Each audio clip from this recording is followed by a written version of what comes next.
I'm here today doing new consultations. This young man, Joseph, shows up. How you going? Good? Good. All right.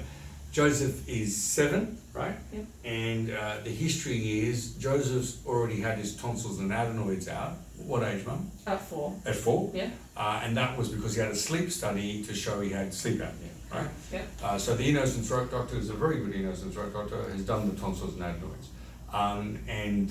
No sleep study was done as a follow-up, because we're talking about the residual AHI, which is to determine if there's still any residual apnea after doing intervention A or B, right?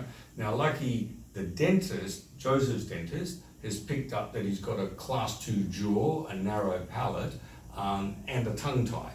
And she's referred into my practice, and I'll be happy to show you the articles. I sent you the article on the tongue tie and its implication to sleep apnea, and also the article on correcting the jaw and sleep apnea, right? Because I want more parents to be aware that dental implications of sleep apnea are as important as ear, nose and throat, right?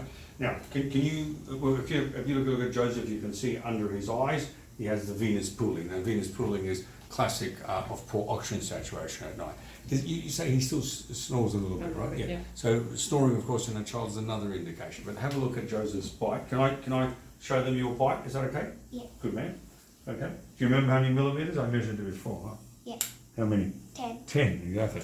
So if you look at this young man's overbite, close together. Close on your back teeth. Thank you. There's one of the problems, a retrognathic mandible.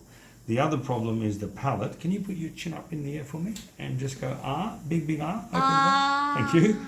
Look how narrow the palate is. There's no way eye teeth are going to have room to fit in there.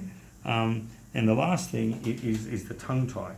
Can I get you to lift your tongue up? Good man. Look how tongue tied he is. You've got the classical diastema here. You've got the just open really wide for me. Thank you. You've got like the Eiffel Tower insertion. You've got Kotlow's measurement, open again for me, and in Audrey Yoon's classification, the tip of the tongue can't go up there. So one of the big factors here is going to be early release of the lingual frenum, if there is implication to that. And if we look behind the lingual frenum, you see also a posterior band of attachment. So the tongue is effectively on the back of the airway with the class 2 jaw, that's contributing to the apnea.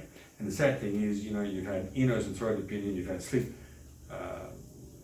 respiratory physician opinion, but it took a dentist to figure out really what the main problem here is, which is the tongue tie and the jaw position. So luckily, Joseph's at a good age, and it's very easy to widen his jaw, bring it forward. Otherwise, when I went to orthodontic school, a child like this, you'd wait until they were 13, 14, and with the big overbite, you'd take out teeth and retract the upper teeth. And that would worsen the apnea, worsen the profile, etc. So I think it's important for general dentists to work with respiratory physicians, work with ear, nose and throat doctors to understand the importance of that. And we're hoping after we fix his jaw and his tongue tie, maybe we'll do a final sleep study and check that he has no sleep apnea. Right? Yeah. Okay, good. All good? Yeah. Thank you very much for the video. Great.